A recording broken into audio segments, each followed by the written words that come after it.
और ये सब भाई तो पाकिस्तान से यहाँ आ गए, तुम कहाँ जाओगे? लेकिन यहाँ वाले हिंदू कहाँ जाएंगे, ये सोच लेना, समझ लेना। नहीं सोच पाओगे, समझ पाओगे। आज ये समझ लो ये किस तरीके से इन पर क्या बीतती होगी। लेकिन यहाँ के 7 एमपी जो भाजपा के, उनको ये बात नजर नहीं आती। आम आदमी पार्टी की सरकार को ये बात नजर नहीं आती। रोहिंग्या को सुविधा देते हैं, लेकिन जो मानवीय सुविधाएं हैं, बिजली और पानी की, इनको यहाँ पर वो भी मुहैया नहीं है। जो हिंदू कहते हैं ना हमसे कि तुम पागल हो, लड़वाने का काम करते हो, इनकी स्थिति देख ले, क्योंकि आने वाले समय में तुम्हारे साथ भी यही होगा। तुम भी अपनी बहन बेटी की इज्जत बचाने के लिए कहाँ भागोगे? ये तो पाकिस्तान से आ गए, तुम कहाँ जाओगे? तुम अपना सोच लो। अभी आप सब लोगों ने कश्मीरी जो हिंदू थे 1990 में उनके साथ जो दर्दनाक हादसा हुआ था, वो आपने द कश्मीर फाइल में देखा। लेकिन उनका दर्द था 32 साल पुराना। लेकिन जो जख्म मैं आपको दिखाना चाह रहा हूं वो बिल्कुल ताजा है, नया है। जो कश्मीरी पंडितों के साथ हुआ, बखूबी उसको पर्दे पर दिखाया अतुल अग्निहोत्री ने। लेकिन मैं आपको लेके आया हूं एक ऐसी जगह पर, मेरे साथ जो खड़े हुए हैं ये वो हिंदू हैं जो लोग पाकिस्तान से आए हुए हैं और इस जंगल के अंदर रह रहे हैं। मैं आपको बता दूं, इन्होंने इस वजह से सिर्फ देश छोड़ा क्योंकि इन्होंने इस्लाम स्वीकार नहीं करा। मैं निवेदन करना चाहता हूं द कश्मीर फाइल के डायरेक्टर अतुल अग्निहोत्री जी से, जिस प्रकार उन्होंने कश्मीर के हिंदुओं का दर्द दिखाया, क्या इन पाकिस्तान के विस्थापित हिंदुओं का दर्द भी दिखाएंगे। देखिए, ये हमारी बहनें जो अपना भरा पूरा घर छोड़कर, परिवार छोड़कर पाकिस्तान से सिर्फ इसलिए आए हैं। वहां पर इनको सब तरह की सुख सुविधाएं थी, अपने मकान थे, खेत थे, कारोबार थे। दुख था तो केवल इस बात का कि ये हिंदू थे। ये अपने माथे पर तिलक नहीं लगा सकते थे, गायत्री मंत्र नहीं पढ़ सकते थे। इन्होंने अपना देश छोड़ा, सब घर बार छोड़ा, लेकिन अपनी संस्कृति नहीं छोड़ी, अपना धर्म नहीं छोड़ा। मैं एक छोटी सी बच्ची आपको दिखाता हूं। ये छोटी सी बच्ची है, देखिए छोटी सी बच्ची है। आपका बेटा नाम क्या है? जानवी। जानवी इसका नाम है। हमारे शायद हिंदुस्तान के बच्चों को गायत्री मंत्र नहीं आता होगा, लेकिन ये छोटी सी बच्ची पाकिस्तान में रहने के बाद भी गायत्री मंत्र बोलती है। बेटा, गायत्री मंत्र आता है आपको? सुनाओ आप। ओम भूर्भुवः स्वः तत्सवितुर्वरेण्यं भर्गो देवस्य धीमहि धियो यो न प्रचोदयात्। देखिए आप, कितने बच्चों को यहाँ पर हिंदुस्तान में रहने वाले बच्चों को गायत्री मंत्र आता है, और ये पाकिस्तान से आने के बाद भी ये छोटे छोटे बच्चे। आपको आता है गायत्री मंत्र? हाँ बेटा, सुनाओ, ऐसे सुनाओ, जोर से सुनाओ। ओम भूर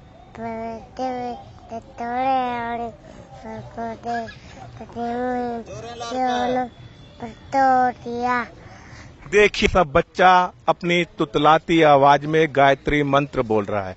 मैं कुछ बहनों को भी आपके साथ लेना चाहता हूं। बहन, आप पाकिस्तान से आए हैं, आपको क्या दुख था, क्या दर्द था? यही दुख था कि वहाँ पे जवान लड़कियों को बाहर नहीं भेज सकते, पढ़ाई नहीं करवा सकते थे। इस वजह से डर के यहाँ आ गए कि माँ अपना घर थे वहाँ छोड़ के सब आ गए। ये बहन कह रही है कि हमें ये दुख था कि हम अपनी बच्चियों को घर से बाहर नहीं निकाल देते थे। वहां के जो लोग थे, जिनको आप संप्रदाय विशेष के लोग कहते हैं, शांति दूत कहते हैं, इन पे कुदृष्टि रखते थे और अपनी इज्जत आबरू बचाकर ये यहाँ पर भारतवर्ष के अंदर रह रहे हैं। लेकिन भारतवर्ष में भी ये प्रताड़ित हो रहे हैं। ना यहाँ की केंद्र सरकार, ना यहाँ की राज्य सरकार इनके बारे में कुछ सोच रही है। यहाँ की दिल्ली की केजरीवाल सरकार का तो कहना ही क्या। एक तरफ वो ओखला के कालिंदी कुंज में जो रोहिंग्या है, देशद्रोही है, आतंकवादी हैं, उनको यहाँ पर बिजली और पानी मुहैया करवाते हैं, लेकिन इन विस्थापितों का दर्द कोई नहीं समझता। मेरे साथ आज हिंदू रक्षा दल के अध्यक्ष पिंकी चौधरी जी भी आए हैं। जब इनको मालूम पड़ा कि यहाँ पर ये विस्थापित हिंदू आए हुए हैं, तो इनका दर्द बांटने के लिए मैं कहूंगा, इनकी सहायता करने के लिए यहाँ पर आए हुए हैं। पिंकी चौधरी जी, आप क्या आशा रखते हैं केंद्र सरकार से, राज्य सरकार से, या अपनी तरफ से आप इनकी क्या मदद करना चाहते हैं? मैं पहले भी कई बार पाकिस्तान से आए हुए शरणार्थियों के से हम लोग मिले, हम लोगों ने जो भी हमसे प्रयास हुआ हम लोगों ने वो मदद की। आज जब हम लोग आ रहे थे तो हम लोग यहाँ अपने परिवारों में आए, ये हमारे परिवार हैं। और मैं शुरू से कहते आ रहा हूं कि ये जो इस्लाम नाम का जो जहर है, ये जो है हिंदू को रहने नहीं देगा धरती पर। और मैं इसलिए यहां आया हूं कि यहाँ के जो हिंदू जो सोए हुए हैं, जो ये नहीं समझ पा रहे हैं, कि जो कहते हैं ना कि नहीं नहीं तुम कैसी बात करते हो, हिंदू मुस्लिम सब भाई भाई हैं, मैं उनको यही चीज दिखाने आया हूं कि ये जो हमारे परिवार हैं ये किस तरीके से रह रहे हैं। ये अपनी इज्जत बचाने के लिए पाकिस्तान से यहां आए हैं और यहां भी हम इनकी मदद नहीं कर पा रहे हैं। तो इन सभी हमारे हिंदू भाइयों को, जहां तक मेरी आवाज जाए, उन्हें ये पता रहना चाहिए कि आप लोग आगे आने वाले समय में क्या इसी तरह जीना चाह रहे हो। अगर इस तरह जीना चाह रहे हो तो फिर हम भी संघर्ष ना करें, हम भी अपने घर बैठ जाएं।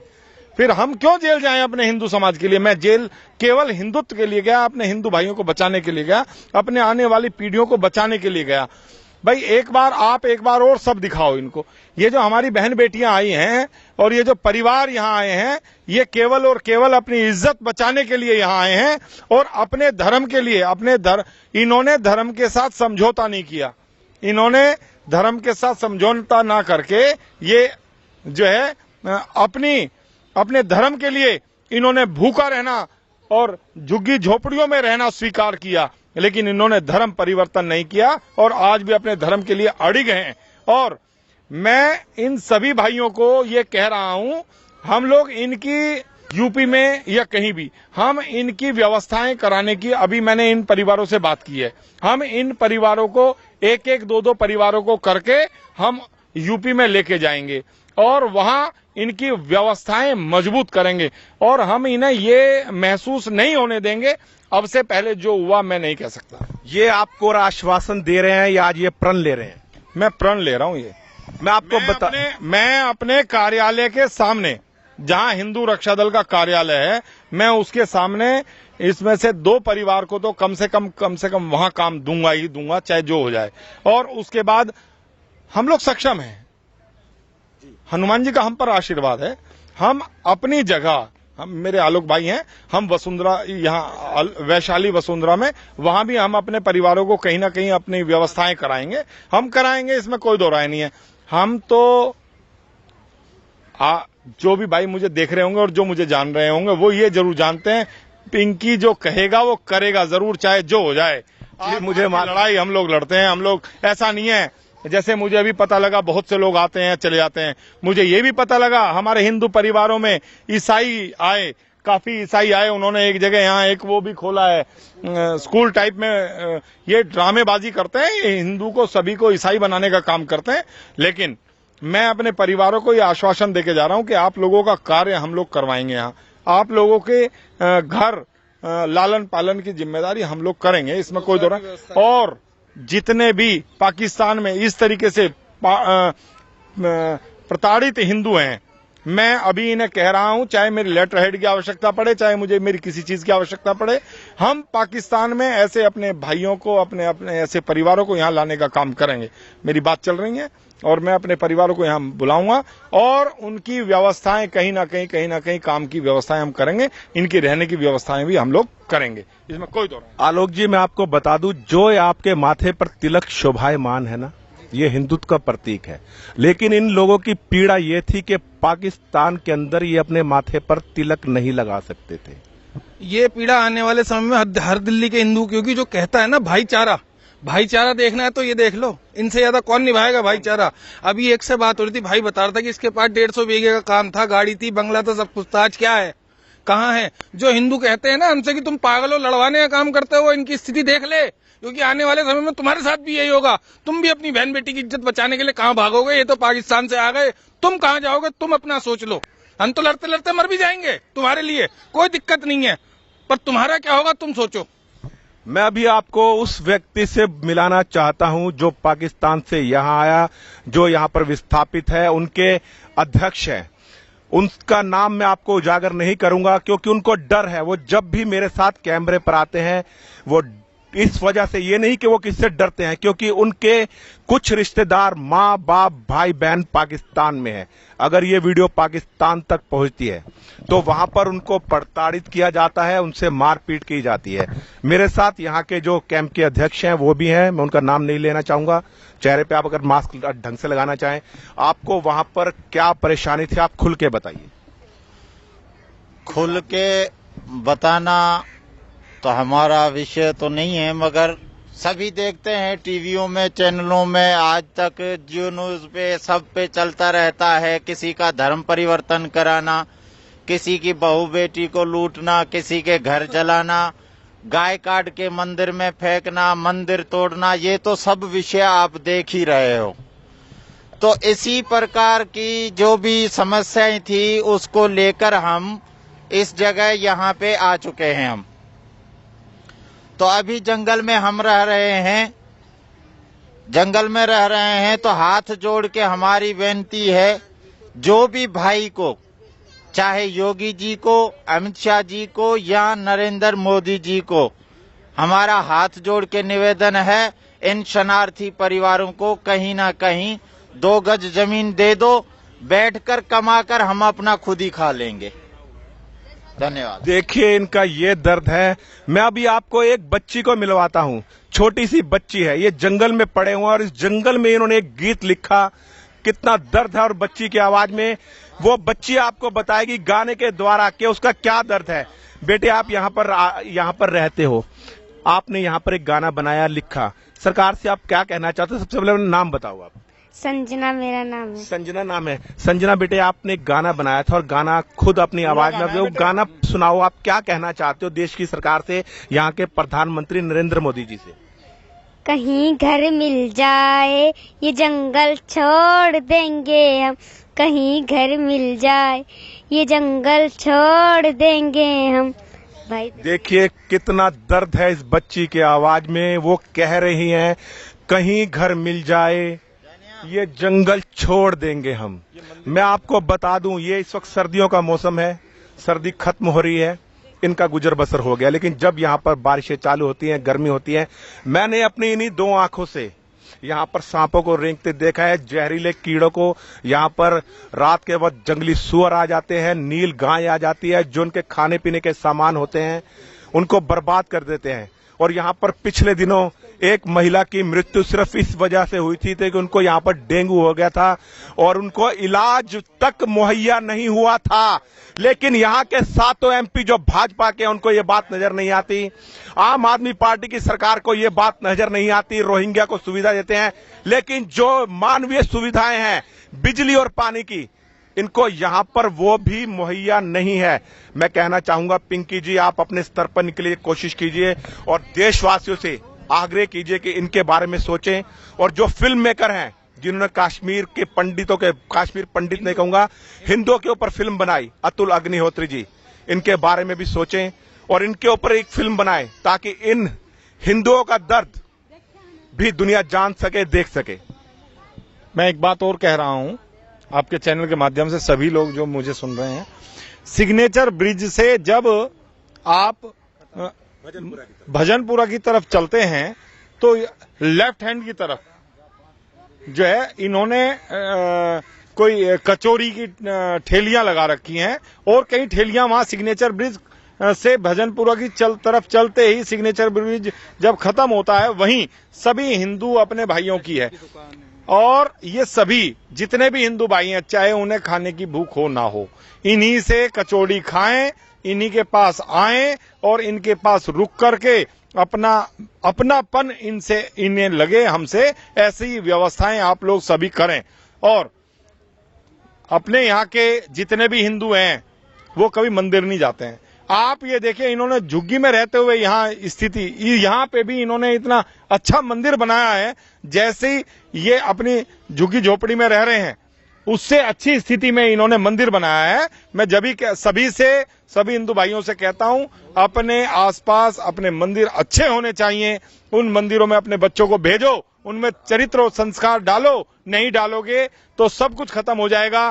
आज ये सभी भाई पाकिस्तान से अपनी इज्जत बचाते हुए, अपना सब कुछ छोड़ते हुए, और इस भाई ने, जिस भाई से अभी बात कर रहे थे, इस भाई ने सुबह से अब तक मेरे को अपने पर्स से दिखाए 140 रुपए मात्र कमाए हैं। ये अपने घर का लालन पालन कैसे करेगा? कमाई नहीं है, सिर्फ प्रॉफिट नहीं है, सेल करिए, केवल सेल किया, हाँ 140 रुपए की, कैसे काम चलेगा?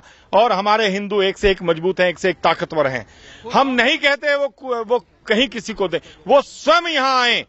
सिग्नेचर ब्रिज समाप्त होते ही, भजनपुरा की तरफ चलते ही, नीचे उतरते ही यहाँ सभी हिंदू परिवार हैं अपने, इन परिवारों में आए, इनकी मदद करें, स्वयं अपने हाथ से करें, किसी को भेजने की आवश्यकता नहीं है। यहाँ देखें, ये हमारे हिंदू भाई हैं, ये धर्म के हिसाब से हमारा ही परिवार है, और जिस तरीके से हम लोगों ने सोचा है कि हम लोग इनकी मदद करेंगे, इन्हें आसपास लेके जाके काम दिलाएंगे, घर दिलाएंगे, ऐसी व्यवस्थाएं आप लोग भी करें। इसी के साथ जय श्री राम, हर हर महादेव। मैं ये कहना चाहता हूँ, मंदिरों में दान देने से कुछ नहीं होगा, क्योंकि जो आप मंदिर में पैसा दान करते हैं वो कहीं ना कहीं मदरसों के और मस्जिदों को जाता है। आप इनको दीजिए। अगर ये मजबूत होंगे तो हिंदू मजबूत होगा, क्योंकि ये वो हिंदू हैं जिन्होंने अपना घर छोड़ा, अपना वतन छोड़ा, देश छोड़ा, लेकिन धर्म नहीं छोड़ा। बस इतना ही कहूंगा। और मैं एक बात और कहूंगा, मैंने बहुत देखा है बांग्लादेशियों को, जितने भी जिहादी हैं, जितने भी इस्लाम से संबंधित लोग हैं, चाहे वो कहीं से भी आ जाएं, मुसलमान अपने यहाँ उन्हें पनाह देता है, अपने यहाँ शरण दे करके उन्हें बढ़िया तरीके से उन्हें रखता है, और उनके यहाँ बिजली की सारी व्यवस्थाएं होती है। यहाँ बिजली की व्यवस्था नहीं है। अभी हम लोग जा रहे हैं, बराबर में ही हमारे गुरुद्वारा है, वहां से हम कोशिश करेंगे इन्हें बिजली दिलाने की।